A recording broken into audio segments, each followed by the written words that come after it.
magacaygu waa Maxamed Cali Cibaar waxaan ka mid ahay Soomaalida aad uga walwalsan xaaladda murugada leh ee dadka Soomaaliyeed ku sugan yihiin gudaha iyo dibaddaba waxaan jecelahay maanta inaan idin la wadaago fikirkayga ku saabsan faragelinta dawladaha shisheeye ay ku hayaan Soomaaliya siiba Itoobiya iyo sidii xal loogu heli lahaa arrintaas oo ay dadka Soomaaliyeed uga badbixi lahaayeen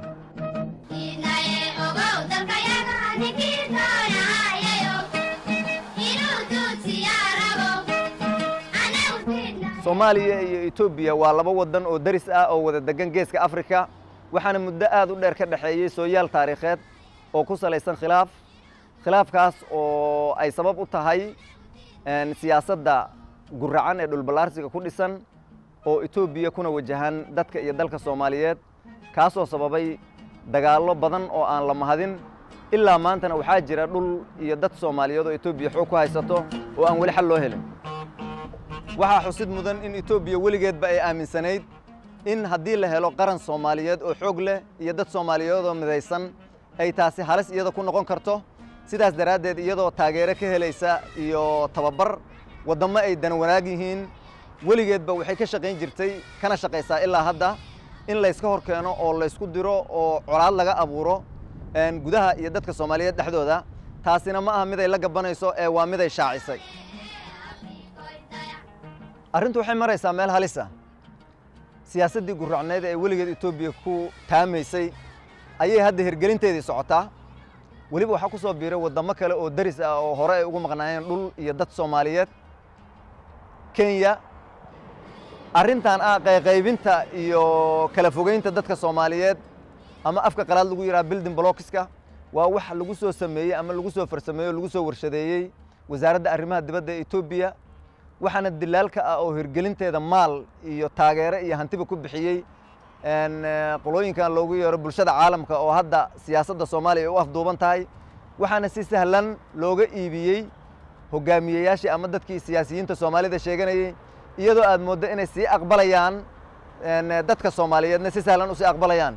waxaan la soconaa dhibaatadii ay geysteen ciidamada Itoobiya markii ay duulaanka gardarrada ku qaadeen Soomaaliya oo kumanaan dad ah ay ku dhinteen intaasna oo hanti ah oo tiro badan iyo maaragtay naf badan ba lagu waayay iyadoo arrintii aan lagala xisaabtamin waxa arrin aad u la yaab badan ah in saraakiishii hogaaminaysay xasuuqaas iyo burburkaas maanta inta shaarkii loo soo bedelo iyagoo ama magac igad wata ama magac Afrikaan wata ama magac maaragtay UN ba qaadan kara in maanta loo daba taagan yahay in siyaasadda Soomaaliya iyo xal u helideeda iyagu ay wax ka qabtaan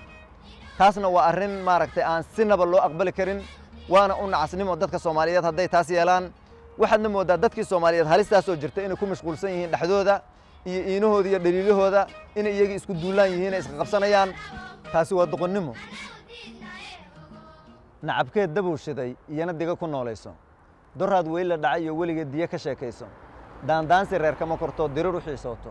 diradiraba wuu heelan tahay gacalku duulkiisa waxaan cadowga ka dahay aad daba ruclaynayso diiftuna xarago kuugu tahay damani Soomaa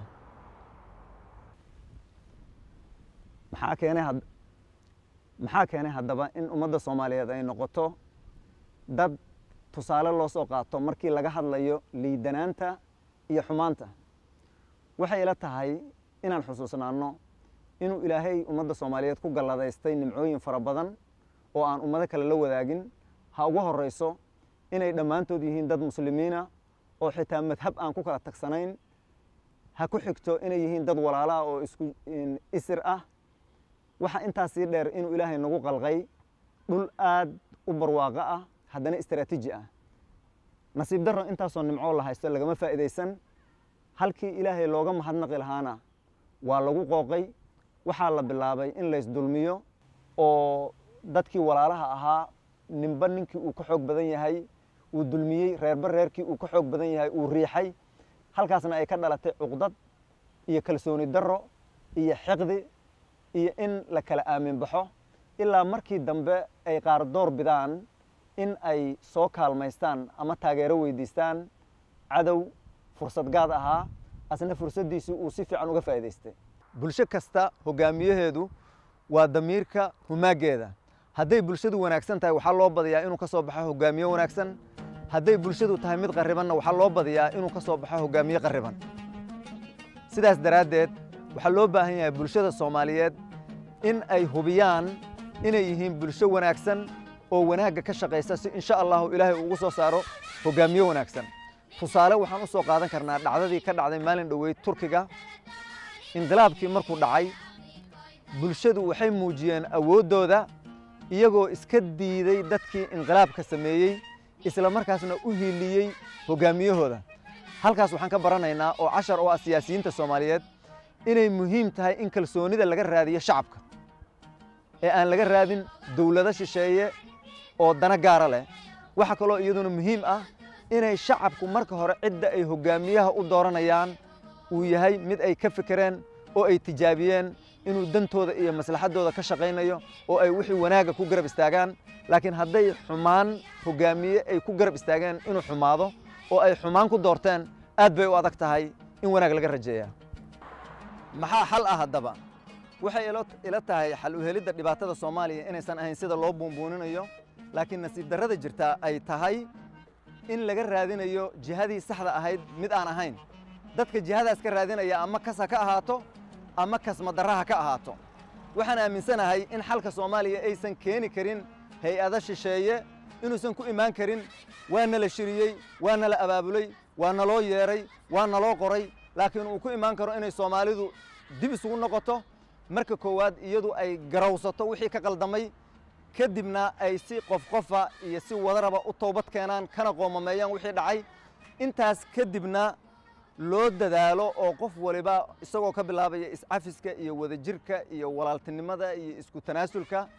inuu yimaado marka in si xalkii loo raadiyo iyadoo la adeegsanayo dadka xaldoonka ah ee xalka ehelkiisa u ah laakiin haddii la adeegsado dad aysanba laga yaabo inaysan dani ugu jirin xal u helidda arrimaha Soomaaliya dadkaasi ha noqdaan ama shisheeye ama ha noqdaan Soomaaliye waxa muuqanaysa inuu xalku sii dheeraanayo waana sidan hadda ku soconno waxa marka aniga ila quman in jihadii hore oo aan ku soconnay 10 sano iyo ka badan oo aan ilaa hadda wax natiijo laga haynin inaan 180 darajo ama digrii aan ka leexano oo aan u leexano wadada dulqaadka iyo samirka iyo iscafinta waana la guuleysan doonaa insha Allah waa mahadsantiin